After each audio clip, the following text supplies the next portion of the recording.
Program Kampung Iklim, Gerakan Nasional Pengendalian Perubahan Iklim di tingkat tapak berbasis komunitas. Sadarkah kita akan kecenderungan bencana yang semakin sering terjadi? Sejak beberapa dekade terakhir, kecenderungan bencana di Indonesia semakin meningkat.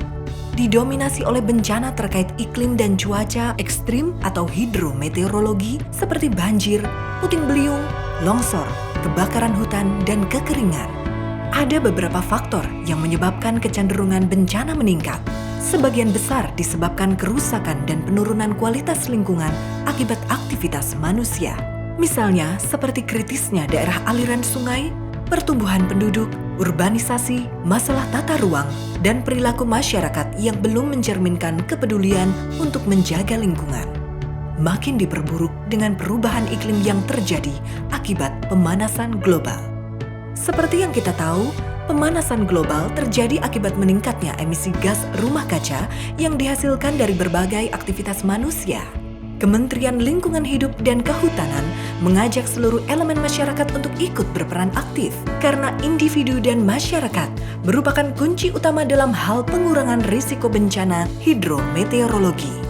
Salah satu strategi KLHK adalah memperkuat kapasitas adaptasi dan mitigasi perubahan iklim di tingkat tapak berbasis komunitas melalui pelaksanaan program Kampung Iklim. Undang-undang menegaskan bahwa masyarakat memiliki hak dan kesempatan yang sama dan seluas-luasnya untuk berperan aktif dalam perlindungan dan pengelolaan lingkungan hidup. Masyarakat harus meningkatkan kepedulian terhadap perubahan iklim dan dampaknya yang dapat mengancam berbagai aspek kehidupan. Proklim melibatkan peran aktif masyarakat untuk menghadapi dampak perubahan iklim dan untuk menerapkan pola hidup rendah emisi gas rumah kaca. Proklim dapat dikembangkan pada wilayah administrasi minimal setingkat rukun warga atau dusun dan maksimal setingkat kelurahan atau desa atau wilayah lain yang setara seperti kampung adat.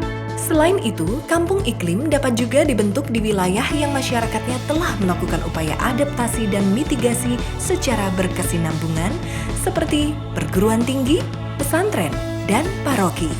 Bagaimana cara mewujudkan proklim?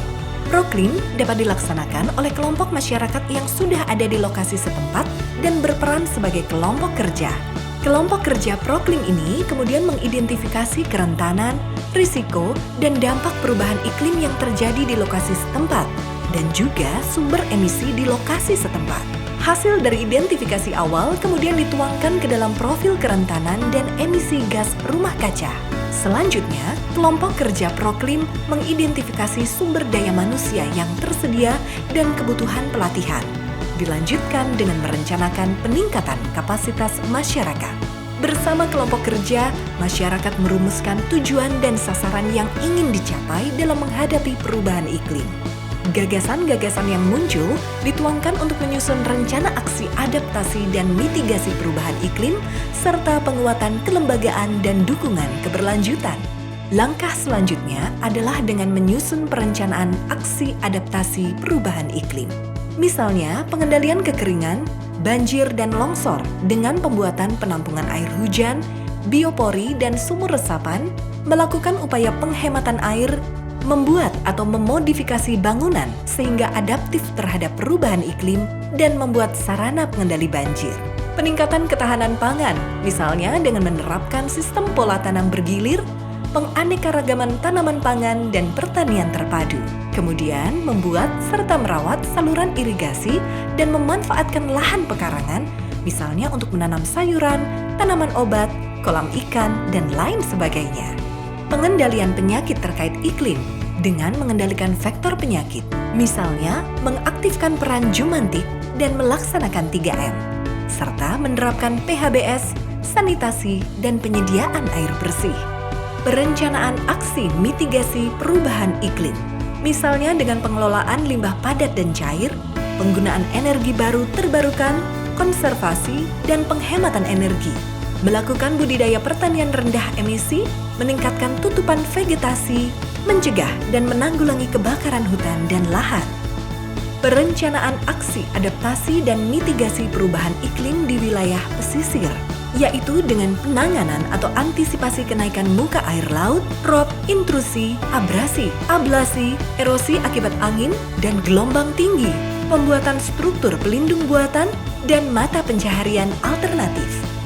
Selanjutnya adalah pelaksanaan rencana aksi-aksi tersebut. Aksi dilaksanakan dengan memprioritaskan aksi yang berkontribusi paling besar untuk menurunkan emisi gas rumah kaca atau yang menjawab ancaman terkait dampak perubahan iklim yang paling kritis. Proklim merupakan kegiatan berbasis komunitas yang berkelanjutan, sehingga penguatan kelembagaan merupakan kunci keberhasilan dalam pelaksanaan Proklim. Kelompok masyarakat yang terdapat pada lokasi Proklim merupakan ujung tombak dalam pelaksanaan kegiatan adaptasi dan mitigasi perubahan iklim di tingkat tapak. Dengan pelaksanaan aksi yang berkesinambungan dan berkelanjutan, Proklim dapat memberikan manfaat di bidang ekonomi, sosial, lingkungan, dan pengurangan risiko bencana terkait iklim. Dengan Proklim pula, kita dapat membangun generasi baru yang peduli terhadap perubahan iklim. Demi anak cucu kita, demi keberlangsungan kehidupan di bumi. Ayo, bersama Proklim, kita laksanakan aksi adaptasi dan mitigasi perubahan iklim secara berkelanjutan.